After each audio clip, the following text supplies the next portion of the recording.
Bab 221, Perjalanan menuju Kekaisaran Buddha yang terberkati. Rasa sakit samar menjalar ke hati Huang Xiaolong saat dia memikirkan Lilu. Tangannya mengepal erat saat tekad tajam terpancar di matanya. Energi intens meledak dari Huang Xiaolong. Keluarga Yao menghalanginya, dia menghancurkan keluarga Yao.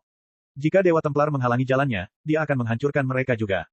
Akan tiba saatnya dia akan memastikan Dewa Templar berakhir dengan cara yang sama seperti keluarga Yao. Hari itu pasti akan tiba. Huang Xiaolong bertekad. Jika semuanya berjalan sesuai rencana sebelumnya, ia akan memasuki jajaran Dewa Templar selama pemilihan murid dalam waktu sekitar 7 tahun dan kemudian perlahan-lahan mendapatkan kendali dari dalam. Jika berjalan dengan baik, ia tidak hanya bisa bersama Lilu, ia akan memiliki kesempatan untuk masuk dan berkultivasi di dunia ilahi. Namun dia sekarang bersumpah untuk menghancurkan Dewa Templar suatu hari nanti. Yao Fei, bahkan jika kau memiliki Dewa Templar di belakangmu, sebaiknya kau melarikan diri ke ujung dunia. Aku akan membunuhmu dengan tanganku sendiri. Aura pembunuh Huang Xiaolong memuncak saat pikiran itu bergema di benaknya. Prioritasnya sekarang adalah meningkatkan kekuatannya, secepat yang ia bisa. Jika tidak, sebelum ia bisa menghancurkan Dewa Templar, Yao Fei saja sudah cukup untuk menghancurkannya hingga tak bersisa. Dia harus menerobos ke alam suci. Langkah pertama, masuk ke alam Sein, lalu bunuh Yao Fei. Terlepas dari perjuangan berat di jalan menuju alam suci, lalu alam dewa, dia bertekad untuk menyusuri jalan itu. Alam suci, Huang Xiaolong mengulanginya. Huang Xiaolong tersentak oleh satu fakta pahit saat menyaksikan pertempuran di Institut Duanren dengan mata kepalanya sendiri antara Zhao Su, Li Molin, Kaisar Duanren, serta para ahli Sein Realm lainnya semuanya sia-sia di hadapan seorang pejuang Sein Realm. Sein Realm adalah kekuatan yang sangat penting. Di mata orang-orang itu, kau hanyalah seekor semut di tanah bahkan jika kau adalah ahli Xiantian Orde ke-10 akhir. Sekarang ibu dan ayah sudah aman, aku harus melakukan perjalanan ke Kekaisaran Buddha yang terberkati dalam beberapa hari ke depan.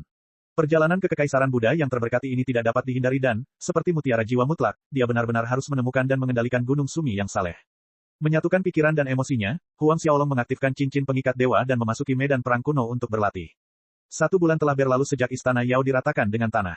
Ketika Huang Xiaolong keluar dari medan perang kuno dan tiba di aula besar, orang tuanya, Huang Peng dan Su Yan, serta kedua adiknya, Huang Min dan Huang Xiaohai, ada di sana. Selain mereka, ada 6 tamu lainnya Guo Tai, Guo Xiyuan, Guo Chen, Guo Siwen, Guo Zi, dan Guo Fei. Suara obrolan dan tawa yang ramah terdengar di aula besar, yang terhenti dengan canggung saat orang-orang di dalam melihat Huang Xiaolong masuk. Hampir semua orang berdiri, dan ke-6 anggota keluarga Guo merasa khawatir, termasuk leluhur keluarga Guo, Guo Chen. Tuan Muda Huang. Leluhur keluarga Guo, Guo Chen melangkah maju dan memberi salam kepada Huang Xiaolong dengan hormat. Huang Xiaolong melirik Guo Chen dan mengangguk acuh tak acuh. Namun, Guo Chen merasa tersanjung karena Huang Xiaolong bersedia mengangguk padanya. Huang Xiaolong mendekati Huang Peng dan Su Yan, menyapa, ayah, ibu. Keduanya memperlihatkan senyum cemerlang di wajah mereka, Xiaolong, kamu di sini. Huang Xiaolong mengangguk dan membujuk mereka untuk duduk sambil berjalan menuju kursi utama di aula. Baru setelah dia duduk, Guo Chen dan pihak keluarga Guo, Huang Min, dan Huang Xiaohai kembali ke tempat mereka. Xiaolong, keluarga Guo datang hari ini untuk membahas pernikahan Guo Tai dan Huang Min. Setelah duduk, Su Yan menyinggung topik itu dengan senyum di wajahnya, senior Guo Chen mengatakan semua yang berhubungan dengan pernikahan, mulai dari waktu, hingga persiapan lainnya akan mengikuti keinginan kita. Bagaimana menurutmu? Guo Chen segera menegaskan kesediaannya, ya. Tujuan kunjungan kita hari ini adalah untuk membahas persiapan pernikahan Guo Tai dan Huang Min. Bagaimana pendapat Tuan Muda Huang? Guo Tai berdiri dari tempat duduknya dengan saraf yang sangat tegang. Huang Xiaolong mengamati adik perempuannya, Huang Min, dan menyadari bahwa dia juga menatapnya dengan gugup, harapan dan antisipasi tampak jelas di wajah mungilnya saat dia menunggunya berbicara. Dia telah mendengar tentang konflik antara keluarga Guo dan kakak laki-lakinya. Dia juga tahu tentang ayah Guo Tai, Guo Xiyuan, yang mengumumkan pembubaran pertunangannya dengan Guo Tai karena paksaan dari Guo Siwen. Huang Min takut kata yang keluar dari mulut Huang Xiaolong adalah tidak. Jika kakak laki-lakinya Huang Xiaolong tidak setuju, hubungannya dengan Guo Tai pasti akan berakhir. Di aula yang sunyi, Guo Tai tiba-tiba berlutut dan bersujud di hadapan Huang Xiaolong. Kakak Huang, aku mohon padamu, aku tulus terhadap Huang Min. Jika kau mengizinkan kami menikah, aku bersumpah akan memperlakukannya dengan baik dan melindunginya dengan sepenuh hatiku. Aku akan menggunakan hidupku untuk mencintai dan melindunginya dan pasti tidak akan membiarkan Huang Min disakiti atau tidak bahagia. Guo Xiyuan juga berlutut, Tuan Muda Huang, pelakunya adalah aku. Kau boleh menghukumku, tetapi masalah ini tidak ada hubungannya dengan Taer. Kemudian Guo Siwen pun melakukan hal yang sama. Melihat tindakan ayahnya, Guo Zi dan Guo Fei pun berlutut dengan panik. Kakak laki-laki, Guo Tai, Huang Min tidak dapat menahan diri untuk tidak berbicara sambil menatap Huang Xiaolong dengan memohon. Huang Xiaolong menghela napas dalam hatinya, mengangguk pelan saat menjawab Huang Min. Masalah ini, kamu putuskan bersama ayah dan ibu. Mendengar ini, wajah Huang Min dan Guo Tai berseri-seri. Maksud Huang Xiaolong jelas, dia setuju. Ini juga meringankan batu besar yang membebani dada Guo Chen. Namun Huang Xiaolong menatap Guo Tai, namun, jika kamu gagal melakukan apa yang kamu katakan dan membuat Huang Min tidak senang di masa depan, kamu tahu konsekuensinya. Kakak Huang, yakinlah bahwa aku akan mencintai dan menjaga Huang Min dengan nyawaku dan tidak akan membiarkannya merasa sedih. Guo Tai bersumpah. Huang Xiaolong mengangguk lalu tetap berada di aula utama sebentar sebelum kembali ke halamannya. Di sana, ia memanggil Zhang Fu, Zhao Su, Yu Ming, Fei Hou, dan Marsekal Hao Tian. Ketika semuanya telah berkumpul, Huang Xiaolong bercerita tentang rencananya untuk pergi ke Kekaisaran Buddha Terberkati. Apa, penguasa, kau berencana pergi ke Kekaisaran Buddha Terberkati sendirian? Zhang Fu, Zhao Su, dan yang lainnya terkejut. Benar, Huang Xiaolong mengangguk, membenarkan keputusannya. Yang mulia, ini, Zhang Fu dan Zhao Su saling pandang dan ingin mencegahnya, tetapi Huang Xiaolong menggelengkan kepalanya dan berkata dengan tegas, jangan bicara lagi, aku sudah membuat keputusan. Aku akan pergi ke Kekaisaran Buddha Terberkati sendirian. Melihat ini, Zhang Fu dan yang lainnya tidak mengatakan apa-apa lagi. Hal-hal yang diputuskan Huang Xiaolong tidak akan berubah. Baik Zhang Fu maupun Zhao Su tidak dapat membuatnya berubah pikiran. Aku serahkan Southern Hill Estate dan sisanya ke tanganmu. Huang Xiaolong melanjutkan, Yu Ming dan Fei Hou, kalian berdua urus Nine Tripod Commerce. Kalau ada yang tidak bisa kalian putuskan, serahkan saja pada Zhang Fu dan Zhao Su. Tenanglah, Yang Mulia, jawab kelima orang itu serempak. Hao Tian, aku sudah merepotkanmu mengurus mereka dari kerajaan Luotong sampai di sini. Kata Huang Xiaolong kepada Marsekal Hao Tian. Yang Mulia, ini adalah sesuatu yang harus dilakukan bawahan. Hao Tian bersikeras. Huang Xiaolong mengangguk dan mendelegasikan beberapa tugas lagi kepada mereka. Tak lama kemudian, semua orang bubar. Ketika semua orang telah pergi, Huang Xiaolong teringat pada monyet ungu kecil itu. Menurut Marsekal Hao Tian, monyet ungu kecil itu telah bepergian bersama mereka dari kerajaan Luotong. Namun, ketika mereka diserang oleh bawahan Yao Fei, keluarga Huang diculik, sedangkan monyet ungu kecil itu hilang. Semoga si kecil baik-baik saja. Huang Xiaolong berpikir dalam hati. 3 hari berlalu dengan cepat. Dalam 3 hari ini, Huang Xiaolong berusaha menghabiskan lebih banyak waktu dengan orang tua dan saudara kandungnya, baru kemudian mereka mengetahui bahwa Huang Xiaolong akan pergi ke kerajaan Buddha yang terberkati. Meskipun mereka enggan berpisah, terutama Huang Peng dan Su Yan, mereka tahu ada sesuatu yang penting yang harus dilakukan putra mereka, jadi mereka tidak mengatakan apa-apa lagi. Pernikahan Huang Min dan Guo Tai ditetapkan tahun depan, di akhir tahun sehari sebelum tahun baru Imlek. Jika rencana Huang Xiaolong berjalan lancar, kemungkinan besar dia bisa kembali tepat waktu untuk menghadiri pernikahan Huang Min dan Guo Tai pada akhir tahun berikutnya. Bab 222, Altar Buddha yang Terberkati. Bab 222, Altar Buddha yang Terberkati. 3 hari kemudian, Huang Xiaolong meninggalkan perkebunan Bukit Selatan, meninggalkan kota Kekaisaran Duanren, menuju ke arah Kekaisaran Buddha Terberkati. Huang Peng, Su Yan, Huang Min, Huang Xiaohai, Zhang Fu, Zhao Su, dan yang lainnya berdiri di luar gerbang besar kota Kekaisaran Duanren, mengantar Huang Xiaolong pergi sambil menyaksikan sosoknya makin mengecil di cakrawala dan akhirnya lenyap dari pandangan mereka. Mata Su Yan berkaca-kaca melihat siluet Huang Xiaolong berangsur-angsur mengecil, menghilang dari pandangannya.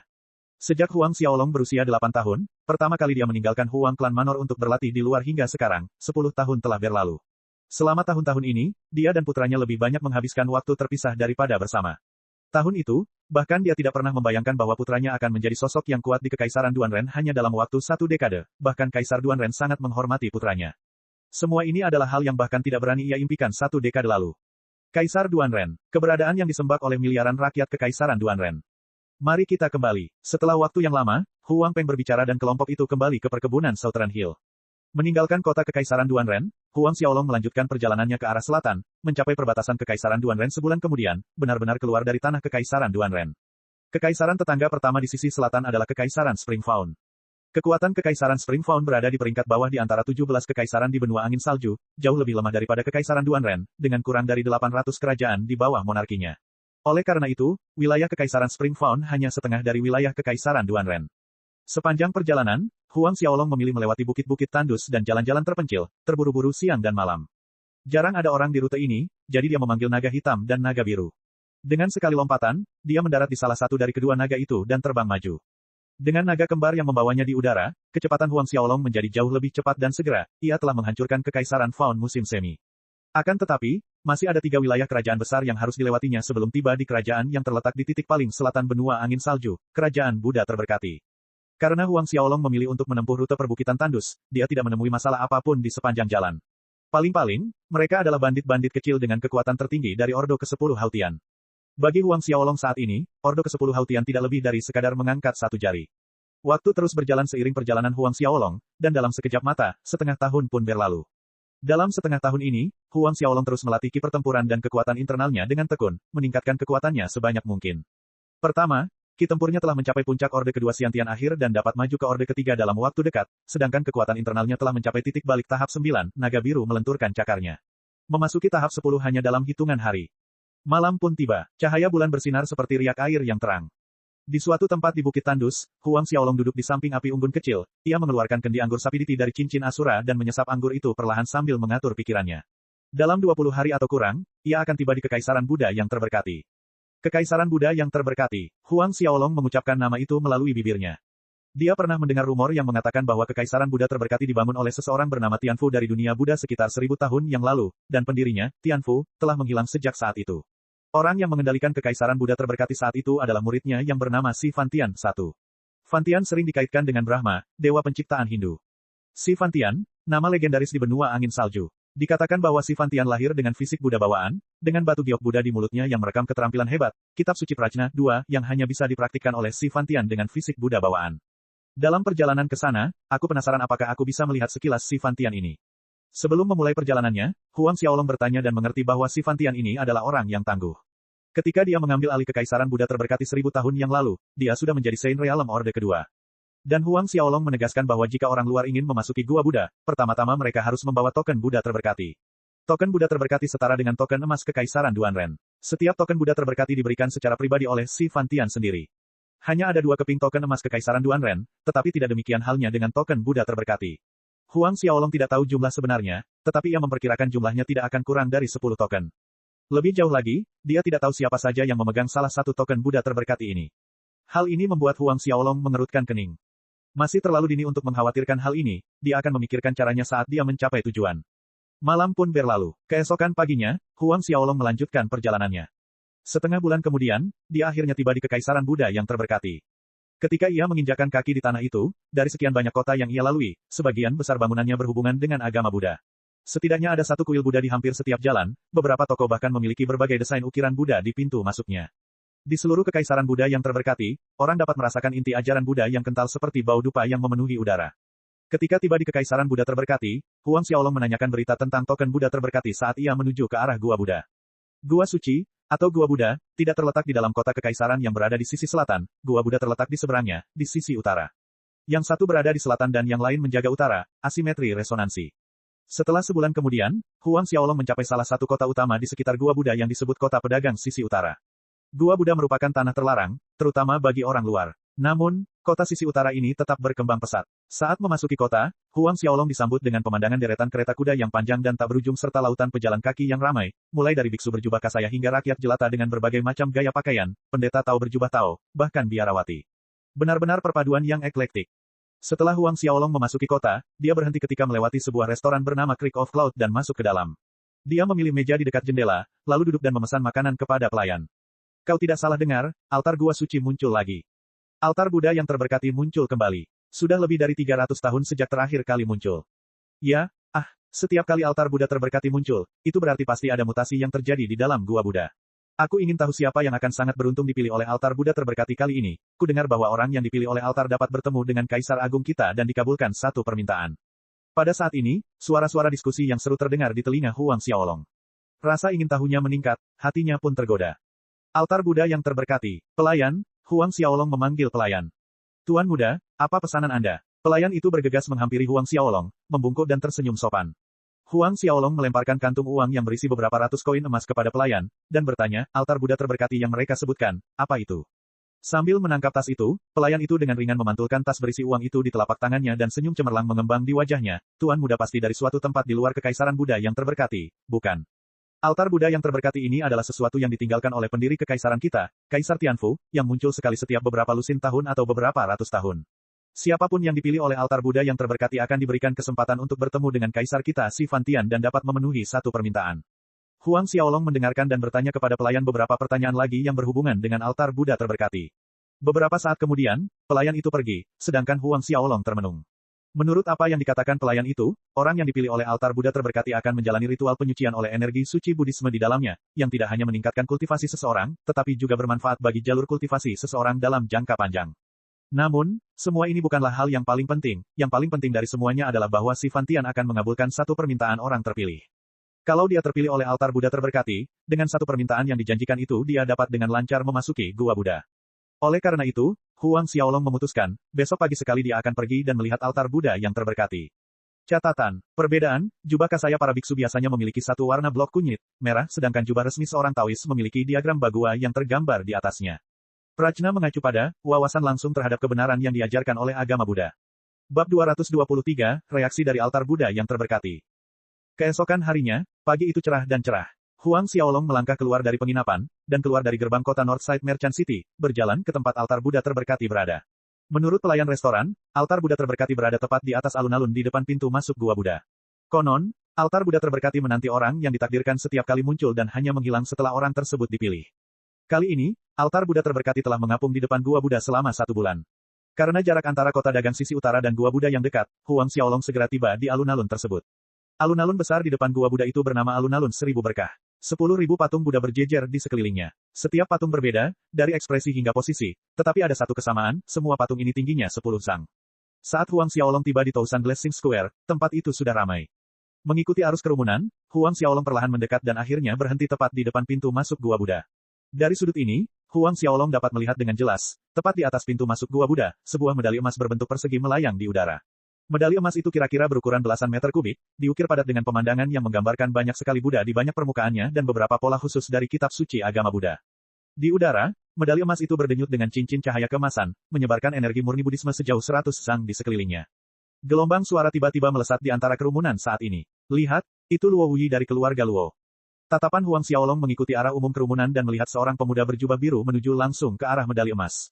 Luo Wuyi, jenius paling berbakat dalam keluarga Luo selama 1000 tahun, juga salah satu jenius luar biasa terkini dari Kekaisaran Buddha terberkati kita. Jiwa bela diri tingkat 11 peringkat pertama, binatang api angin, diskusi yang antusias terdengar di antara kerumunan. Dengan bakat Luo Wuyi, kemungkinan besar dia akan dipilih oleh altar Buddha terberkati.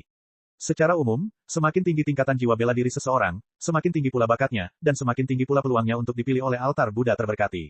Di masa lalu, setiap kali altar Buddha terberkati muncul, orang-orang yang ditakdirkan untuk dipilih selalu adalah para jenius dengan jiwa bela diri yang sangat berbakat.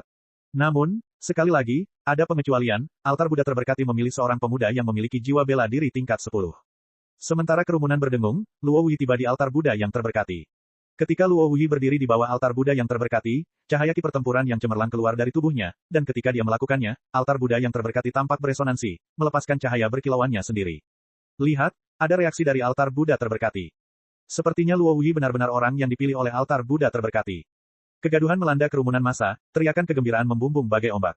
Ketika altar Buddha terberkati muncul, seseorang harus berdiri di bawahnya dan melepaskan ki pertempuran mereka. Jika mereka dapat memicu resonansi altar Buddha terberkati untuk meledak dalam seberkas cahaya cemerlang yang mencapai 10.000 zang dan ukiran Buddha di keempat sisinya untuk memproyeksikan gambar dalam kehampaan di atas, tidak diragukan lagi, orang itu adalah orang yang ditakdirkan. Mata Huang Xiaolong menyipit menyaksikan ini, jika Luo Wuyi ini dipilih oleh altar Buddha terberkati, bukankah itu berarti rencananya untuk menggunakan kesempatan ini untuk bertemu si Fantian sehingga ia bisa memasuki gua Buddha akan sia-sia. Ia harus memikirkan cara lain. Ini merupakan hasil yang menyusahkan baginya. Cahaya terang yang terpancar dari altar suci Buddha terus membubung tinggi saat Huang Xiaolong dan halayak menyaksikan, bahkan mengeluarkan suara dengungan yang jelas. Melihat reaksi seperti itu dari altar Buddha terberkati, bahkan Luo Wuyi pun terpengaruh oleh meningkatnya antisipasi dan kegembiraan. Dari catatan masa lalu, mereka yang dapat memicu reaksi dan suara dengungan seperti itu dari altar Buddha terberkati kemungkinan besar adalah orang yang ditakdirkan untuk dipilih. Dipilih berarti seseorang akan disucikan oleh kekuatan Buddhisme, dia, Luo Wuyi, yang telah terjebak di puncak Ordo ketiga Xiantian akhir benar-benar dapat menerobos ke Ordo keempat. Ordo Xiantian keempat merupakan prajurit Xiantian tingkat menengah. Pada saat itu, status dan kedudukannya dalam klan akan berbeda. Tepat saat Luo Wuyi tenggelam dalam kegembiraannya yang menggelegak, sinar keemasan yang awalnya naik dari altar Buddha terberkati tertutup. Sinar cahaya yang naik itu meredup dan surut, perlahan menghilang bersama dengan dengungan yang jelas. Altar Buddha yang terberkati kembali ke keadaan tenang semula. Luo Wuyi tercengang. Begitu pula semua orang di kerumunan yang menonton selama 3 detik penuh, sebelum seseorang mendesis karena terkejut. Banyak yang menggelengkan kepala karena kasihan, namun lebih banyak lagi yang tertawa riang di dalam hati. Luo Wuyi tetap berdiri di tempat yang sama dan ekspresinya agak jelek, kegembiraan dan kegembiraan yang ia rasakan sebelumnya lenyap tanpa jejak, digantikan oleh keengganan dan kekesalan. Luo Wuyi, karena kamu tidak dipilih oleh altar Buddha terberkati, maka bergulinglah ke bawah dari sana, jangan halangi tempat itu. Pada saat ini, sebuah suara arogan yang keras terdengar di alun-alun.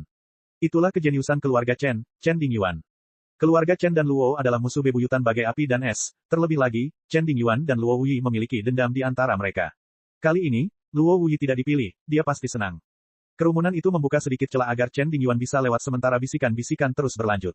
Chen Dingyuan melangkah dengan angkuh melewati celah itu, memancarkan suasana yang membuat jantung berdebar-debar, berhenti 10 meter di depan Luo Wuyi. Wajah Luo Wuyi tampak muram saat dia melihat ke sisi lain, aku tidak dipilih oleh altar Buddha terberkati, apakah menurutmu roh bela diri tingkat 11 rata-ratamu akan terpilih? Kilatan tajam melintas di mata Chen Dingyuan, lalu membalas dengan seringai dingin, hanya karena kamu tidak bisa melakukannya, bukan berarti aku tidak bisa. Luo Wuyi mendengus namun dia tidak berbicara lagi, mengosongkan tempat di bawah altar Buddha terberkati. Dia memilih tempat di samping dan menunggu untuk menyaksikan ujian Chen Dingyuan. Kerumunan dan fokus Huang Xiaolong beralih ke Chen Dingyuan. Chen Dingyuan melangkah maju, berdiri di tempat yang sama dengan yang ditinggalkan Luo Wuyi di bawah altar Buddha terberkati, memancarkan ki pertempurannya. Melihatnya memicu reaksi yang bersinar dari altar Buddha terberkati, secercah kegembiraan muncul di wajah Chen Dingyuan. Cahayanya semakin terang, semakin tinggi dan tinggi. Tak lama kemudian, ia mengeluarkan serangkaian dengungan lagi. Wajah-wajah di kerumunan tampak menegang karena gugup. Namun, pada saat ini, cahaya cemerlang itu menghilang, persis seperti yang terjadi pada Luo Wuyi. Dengungan itu menghilang. Hening sejenak sebelum kerumunan pecah dalam keributan lainnya. Chen Dingyuan, karena kamu tidak dipilih oleh altar Buddha terberkati, pergilah dari sana, jangan halangi jalan. Suara Luo Wuyi memecah kegaduhan, mengembalikan kata-kata Chen Dingyuan pada dirinya sendiri. Wajah Chen Dingyuan berubah marah, tetapi pada akhirnya, dia meninggalkan tempat itu. Setelah Chen Dingyuan, ada 5 orang lainnya yang mencoba, namun, pada kelima orang ini, tidak ada reaksi sedikit pun dari altar Buddha terberkati saat ki pertempuran mereka dilepaskan. Keheningan di sekitar kelima orang itu terasa sangat canggung. Dalam keadaan normal, hanya mereka yang memiliki jiwa bela diri tingkat 10 ke atas yang akan dipilih oleh altar Buddha terberkati. Oleh karena itu, mereka yang memiliki jiwa bela diri tingkat 10 ke bawah tidak memiliki peluang apapun. Karena alasan inilah orang-orang yang maju untuk mencoba jumlahnya sedikit. Melihat tidak ada orang lain, Huang Xiaolong mengangkat kakinya dan melangkah keluar dari kerumunan, menuju altar Buddha yang terberkati. Tindakan Huang Xiaolong menarik banyak perhatian orang-orang di sekitarnya. Anak ini kelihatannya asing, aku jadi bertanya-tanya dia adalah jenius dari keluarga kerajaan mana. Jenius, siapa tahu, mungkin jiwa bela dirinya hanya yang paling umum di kelas 10, yang naik untuk menguji keberuntungannya. Jika dia benar-benar jenius, mustahil untuk tetap tidak dikenal. Luo Wuyi dan Chen Dingyuan tetap berdiri di samping kerumunan setelah persidangan mereka, keduanya melirik Huang Xiaolong ketika dia berjalan di bawah altar. Namun tidak ada harapan bagi Huang Xiaolong, seperti yang lainnya, mereka mengira Huang Xiaolong hanyalah orang biasa yang hanya ingin mencoba peruntungan. Huang Xiaolong berdiri di bawah altar Buddha terberkati diikuti oleh tatapan semua orang. Ki pertempuran menyelimuti dirinya saat diproyeksikan keluar dari tubuhnya, langsung menerangi area tengah. Bab 224, tercengang. Terpesona oleh cahaya terang yang tiba-tiba datang dari altar Buddha yang terberkati, kerumunan yang berisik itu langsung terdiam. Setiap orang menatap altar Buddha yang melayang di udara dengan tatapan kosong. Sebelumnya, ketika Luo Wuyi dan Chen Dingyuan berdiri di bawahnya dan memancarkan ki pertempuran dari tubuh mereka, sinar terang altar Buddha terberkati hanya berkedip-kedip. Namun, ketika sampai pada Huang Xiaolong, itu adalah cahaya cemerlang yang kuat. Kali ini, altar Buddha terberkati telah muncul selama lebih dari 1 bulan. Sebagian besar keluarga jenius Kekaisaran Buddha terberkati telah maju dan menguji diri mereka di altar Buddha terberkati, tetapi tidak ada satupun dari mereka yang berhasil memicu reaksi tingkat ini. Setelah keheranan yang luar biasa, kerumunan itu pun menjadi gempar. Siapakah sebenarnya anak ini, sehingga reaksi altar Buddha terberkati begitu kuat? Apakah itu berarti bakat bela dirinya lebih kuat dari Luo Wuyi dan Chen Dingyuan? Mungkin tidak demikian. Tidakkah kau ingat, suatu kali altar Buddha terberkati memilih seorang anak yang hanya memiliki jiwa bela diri tingkat 10. Siapa tahu, mungkin bocah ini juga memiliki jiwa bela diri tingkat 10. Sekalipun reaksi altar Buddha terberkati kuat sekarang, bukan berarti anak ini akan terpilih. Kata-kata mengalir deras di antara kerumunan. Pandangan Luo Wuyi tertuju pada Huang Xiaolong, sedangkan kilatan tersembunyi melintas cepat di mata Chen Dingyuan yang menatap Huang Xiaolong, pikirannya tidak diketahui. Saat keributan berlanjut, cahaya kemasan cemerlang dari altar Buddha terberkati naik lebih tinggi dan lebih terang, mengeluarkan suara dengungan yang lebih jelas dari sebelumnya, dan ada perbedaan yang signifikan antara dengungan yang dikeluarkan altar selama masa Luo Wuyi dan Chen Dingyuan. Suara dengungan selama kedua ujian mereka samar-samar, berkelok-kelok, sedangkan Huang Xiaolong seperti gelombang besar, memercik, semakin tinggi. Pada akhirnya, dengungan dari altar bergema jelas di seluruh alun-alun 1000 berkah. Mata terbelalak karena keterkejutan yang belum pernah terjadi sebelumnya. Pada saat berikutnya, dari altar yang terang benderang, bola-bola cahaya kemasan menyebar. Ya Tuhan, itu sebenarnya cahaya Sang Buddha. Cahaya Buddha muncul di altar Buddha yang terberkati. Keheranan memenuhi mata orang banyak, termasuk Luo Wuyi dan Chen Dingyuan. Terdapat rumor mengenai altar Buddha terberkati yang telah beredar sejak lama, jika seseorang dapat memicu munculnya cahaya Buddha, maka peluang untuk dipilih oleh altar meningkat menjadi 7/10. Peluangnya 70%, itu jauh melebihi setengahnya. Semua orang masih merenungkan cahaya Buddha, ketika nyanyian Buddha yang merdu bergema di udara. Ini adalah nyanyian Sang Buddha. Nyanyian Ode 1000 Buddha. Nyanyian syair 1000 Buddha. Keterkejutan Luo Wuyi dan Chen Dingyuan semakin dalam saat satu demi satu bayangan emas Buddha yang terukir di permukaannya terbang keluar dari altar Buddha terberkati, melayang tinggi di udara. Sisa-sisa 10.000 Buddha. Rasa takjub di hati setiap orang tidak dapat diungkapkan dengan kata-kata lagi. Pemuda itu benar-benar berhasil memicu jejak 10.000 Buddha. Peluang untuk dipilih oleh altar Buddha terberkati mencapai 9/10 setelah jejak 10.000 Buddha muncul. Sekarang, hanya tinggal langkah terakhir. Dan itulah ukiran Buddha pada keempat sisi altar.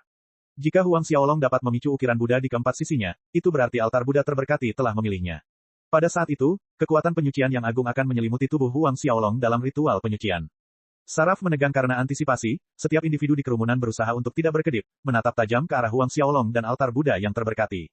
Di tengah perhatian orang-orang dari segala arah, tiba-tiba ukiran pada salah satu sisi itu berkedip dan terbang tinggi ke angkasa dari altar. Lihat, itu benar, anak ini benar-benar memicu salah satu ukiran samping. Saat seruan kaget itu masuk ke telinga Chen Dingyuan berbondong-bondong, dia tidak dapat menahan diri untuk tidak mengejek, itu hanya satu sisi, dia mungkin tidak akan mampu mendorong keempat sisi ukiran itu. Tepat saat suara Chen Dingyuan berakhir, sisi ukiran lain di altar Buddha terberkati berkedip dan terbang ke langit, bersinar dengan anggun. Ukiran kedua, itu sudah ukiran kedua. Ketegangan meningkat, tangan basah oleh keringat saat orang banyak menyaksikan, ada beberapa yang bahkan lebih gugup daripada Huang Xiaolong. Berdiri di bawah altar terapung, Huang Xiaolong sendiri cukup gugup. Dia tidak terlalu peduli dengan ritual penyucian dari kekuatan penyucian, satu-satunya hal yang penting adalah kesempatan untuk memasuki Gua Buddha. Ki pertempuran Huang Xiaolong terus menari lebih tinggi, dan ukiran Buddha ketiga di altar berkedip-kedip. Ketika orang banyak melihat tanda yang berkedip-kedip, hati mereka menegang. Detik berikutnya, ukiran ketiga terbang ke langit, memancarkan cahaya terang ke alun-alun. Ukiran ketiga, hanya tersisa satu ukiran, semua mata tertuju pada ukiran terakhir yang tersisa. Seolah-olah ada kain yang melilit erat di hati mereka saat mereka menahan napas, menunggu apa yang akan terjadi selanjutnya. Pada titik ini, ukiran Buddha keempat dan terakhir berkedip dan terbang keluar, melepaskan cahaya kemasannya yang agung tinggi di langit di atas. Ukiran empat sisi itu berada di langit, bersinar, berkumpul bersama dan berputar dengan kecepatan tinggi. Cahaya Buddha menutupi langit, menyebar sejauh 10.000 li. Cahaya Buddha yang cemerlang dapat dilihat dengan jelas bahkan dari jauh oleh rakyat jelata dan penduduk kota dagang sisi utara. Di kota dagang sisi utara, hampir di saat yang bersamaan, orang-orang mengalihkan pandangan mereka ke arah altar Buddha terberkati, dari mana berkas cahaya Buddha yang agung itu berasal, dengan mata terkejut. Ini, apakah ada yang memicu reaksi dari ukiran keempat sisi altar Buddha terberkati? Orang yang ditakdirkan dipilih oleh altar Buddha terberkati telah muncul. Ayo, kita ke alun-alun 1000 berkah. Di atas alun-alun 1000 berkah, 4 gambar ukiran berputar mengelilingi altar Buddha terberkati, aliran kekuatan penyucian jatuh, menyelimuti Huang Xiaolong. Perasaan hangat dan nyaman langsung memenuhi Huang Xiaolong, seakan-akan ia kembali ke pelukan seorang ibu.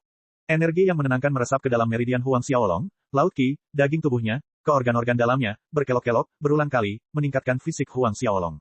Selama proses tersebut, Huang Xiaolong tidak merasakan sakit sama sekali, malah dia merasa sangat nyaman hingga ingin mengerang. Inilah energi Buddhisme. Di alun-alun 1000 berkah, suasananya tenang dan sunyi. Orang-orang menahan napas, menyaksikan Huang Xiaolong diselimuti oleh kekuatan Buddha, menjalani ritual penyucian yang hanya mereka impikan, dengan mata penuh rasa iri, cemburu, dan takjub. Chen Dingyuan sangat cemburu saat melihat Huang Xiaolong menerima ritual penyucian. Tanpa disadari, jarum biru beracun muncul di tangan kanannya dan melesat keluar saat tidak ada yang menyadarinya, melesat langsung ke laut qi Huang Xiaolong yang berada di area dadanya. Melihat jarum racun hendak menusuk laut qi Huang Xiaolong, sebuah cahaya menyilaukan menyambar, menangkis jarum racun itu dari lintasannya. Melihat hasil ini, niat membunuh di mata Chen Dingyuan menebal, dan jarum racun biru lainnya muncul di tangan kanannya. Namun, kali ini, sebelum dia menjentikkannya, sebuah suara yang tidak jelas terdengar di telinganya. Mendengarkan suara ini, Chen Dingyuan mengambil jarum racun biru itu dengan enggan. Sementara Huang Xiaolong tengah asyik dengan ritual penyucian, para ahli dari seluruh penjuru berdatangan, bergegas dari segala arah, memenuhi Thousand Blessing Square yang sudah penuh sesak menjadi semakin penuh. Lapangan 1000 berkah pun menjadi semakin semarak dan ramai karena semakin banyaknya pengunjung. Tersembunyi di salah satu kantong ruang di atas pintu masuk Gua Buddha, duduk 8 lelaki tua berpakaian jubah kasaya yang disulam dengan benang emas. Aura agung memenuhi seluruh ruang, sementara ke-8 lelaki tua itu mengamati Huang Xiaolong menjalani ritual penyucian kekuatan Buddha melalui kekosongan. Old Lao, menurutmu, bagaimana pemuda ini dibandingkan dengan Fan Chen yang terakhir kali? Salah satu lelaki tua bertanya kepada orang yang duduk di tengah di antara 8 orang itu, seorang lelaki tua yang rambutnya terbagi rata, setengahnya putih bersih dan setengahnya lagi hitam legam. Orang yang ditakdirkan dipilih oleh altar Buddha terberkati lebih dari 300 tahun yang lalu, seorang jenius bernama Fan Chen. Fan Chen saat ini sudah menjadi ahli alam Sein. Setelah hening sejenak, lelaki tua di tengah berkata, prestasi anak ini di masa depan akan jauh melampaui Fan Chen. Apa? Jawaban ini mengejutkan 7 lelaki tua lainnya. Bab 225, bertemu si Fantian. Bab 225, bertemu si Fantian. Murid jenius dari keluarga Fan Chen, memiliki jiwa bela diri rata-rata tingkat 14. Di seluruh benua angin salju, orang-orang dengan bakat seperti itu dapat dihitung dengan jari di satu tangan. Fan Chen sudah menjadi tokoh legendaris di Kekaisaran Buddha terberkati, sehingga ada orang yang membandingkan Fan Chen dengan kaisar mereka, si Fantian. Apakah dia mengatakan bahwa anak di depan mereka sekarang lebih berbakat daripada Fan Chen? Secara tidak langsung menyiratkan bahwa bakat anak ini lebih tinggi daripada kaisar si Fantian. 7 orang tua lainnya terkejut. Bagaimanapun, kata-kata ini keluar dari mulut Old Lao. Karena altar Buddha yang terberkati telah memilih orang yang ditakdirkan, kita harus menyampaikan pesan ini kepada Kaisar. Hukum tua berbicara lagi. Baru pada saat itulah 7 orang lainnya tersadar dari keterkejutannya dan menganggukkan kepala tanda setuju. Pada saat ini, di dalam Istana Agung di sisi selatan kota Kekaisaran Kerajaan Buddha terberkati, seorang lelaki setengah baya berpakaian jubah kasaya berulir emas tengah bermeditasi di udara, memancarkan kekuatan Buddhisme, dengan cahaya Buddha berkumpul di sekelilingnya dalam wujud gambar Buddha kuno. Pria ini tak lain adalah Kaisar Agung Kekaisaran Buddha terberkati, Sifantian. Sifantian yang tengah bermeditasi tiba-tiba membuka matanya, dan dengan gerakan santai ke arah kehampaan, sebuah jimat transmisi muncul di telapak tangannya. Altar Buddha terberkati sudah memilih orang yang ditakdirkan. Cahaya terang bersinar di mata Sifantian dan terus membaca, apa? Hukum lama benar-benar mengatakan prestasi anak ini akan lebih tinggi dari Fan Chen. Dengan ledakan cahaya Buddha yang terang, Sifantian menghilang dari aula besar. Ketika Sifantian menerima pesan tersebut, Huang Xiaolong masih berada di alun-alun 1000 berkah, menerima ritual penyucian dari kekuatan Buddhisme yang mengalir ke dalam tubuhnya. 6 jam telah berlalu, dihitung sejak Huang Xiaolong memicu lukisan Buddha 4 sisi di altar Buddha terberkati. 6 jam telah berlalu. Dalam 6 jam ritual penyucian ini, tubuh Huang Xiaolong tampak seperti dicat dengan lapisan cat emas, membuatnya tampak seperti patung emas dari jauh. 6 jam berlalu, dari permukaannya seolah-olah Huang Xiaolong tidak berbeda dari 6 jam sebelumnya, tetapi hanya Huang Xiaolong yang tahu tentang perubahan besar yang terjadi di dalam dirinya. Terlepas dari apakah itu meridiannya, laut ki, organ dalam, daging, kulit, bahkan rambutnya menjadi 2 kali lebih kuat. Ki pertempuran dan kekuatan internal Huang Xiaolong meningkat dengan cepat. Setengah hari berlalu ketika tubuh Huang Xiaolong tiba-tiba bergetar, cahaya ungu pekat meledak, atmosfer yang terpancar darinya berubah secara tiba-tiba. Xiantian Orde ketiga, kultivasinya yang berada pada puncak akhir Xiantian Orde kedua, akhirnya maju ke Xiantian Orde ketiga. Perlu diketahui, baru sekitar 2 tahun Huang Xiaolong ikut serta dalam pertempuran kota Kekaisaran Duanren, dalam kurun waktu itu, Huang Xiaolong baru saja menerobos ke alam Xiantian. Semakin banyak orang berdatangan ke Tousan Blessing Square. Melihat Huang Xiaolong berhasil menembus batas dengan mudah membuat banyak mata iri tertuju padanya. Sementara kecemburuan di mata Chen Dingyuan menjadi semakin tidak menentu dan memberontak. Bahkan setelah Huang Xiaolong berhasil menerobos ke tahap ketiga Xiantian, kekuatan Buddhisme yang berasal dari altar Buddha terberkati terus menyelimuti dirinya, meresap ke dalam tubuhnya, diserap dan dimurnikan, yang selanjutnya meningkatkan ki pertempuran dan kekuatan internalnya.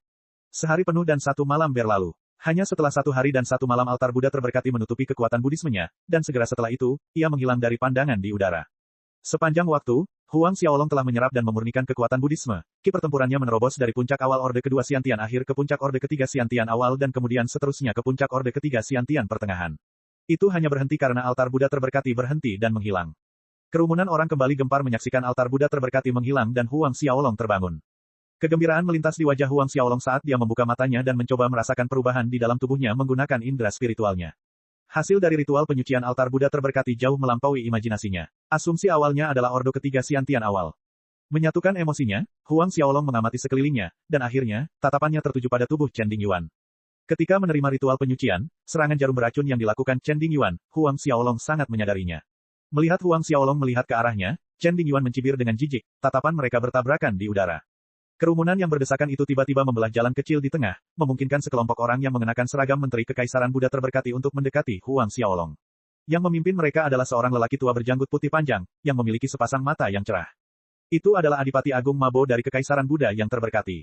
Archduke Mabo ada di sini. Terakhir kali Fan Chen dipilih oleh altar Buddha terberkati, Archduke Mabo juga yang datang menjemputnya untuk bertemu dengan Yang Mulia Kaisar di kuil Buddha terberkati. Konon terakhir kali, saat Kaisar memanggil Fan Chen, dia menganugerahkan padanya batu roh tingkat surga. Mendengarkan diskusi di sekitarnya, Huang Xiaolong diam-diam terkejut. Batu roh kelas surga, konon katanya batu roh kelas atas memiliki kesadaran. Selain digunakan untuk memurnikan pelet roh kelas surga, memakainya di dekat tubuh membantu kultivasi, mempercepat proses penyerapan energi spiritual di sekitar. Menyimpannya di dekat tubuh juga mendatangkan banyak keuntungan yang bermanfaat untuk kultivasi. Saat itu, lelaki tua berjanggut putih, Archduke Mabo, sudah berada di depan Huang Xiaolong. Mengangguk ramah pada Huang Xiaolong, Archduke Mabo berkata, "Selamat kepada bangsawan muda ini karena telah dipilih oleh altar Buddha terberkati. Menurut aturan, orang yang terpilih dapat menghadap kaisar dan permintaannya dikabulkan. Sekarang, silakan ikuti saya ke kuil Buddha terberkati." Baiklah, Huang Xiaolong mengangguk. Adipati Agung Mabo memberi isyarat sopan dengan tangannya, berbalik dan menuntun Huang Xiaolong keluar dari lapangan 1000 berkah bersama rombongan yang datang bersamanya sebelumnya. Ketika Huang Xiaolong lewat di samping Chen Dingyuan mencibir dingin dalam transmisi suara ke telinga Huang Xiaolong, "Nak, jangan berpuas diri hanya karena kau dipilih oleh altar Buddha terberkati. Kau telah membuat guru ini tidak menyukaimu, jadi lebih baik kau berbalik dan lari sejauh yang kau bisa saat kau melihatku. Kalau tidak, aku akan menghajarmu setiap kali aku melihat wajahmu." Huang Xiaolong membalas dengan acuh tak acuh, "Benarkah?"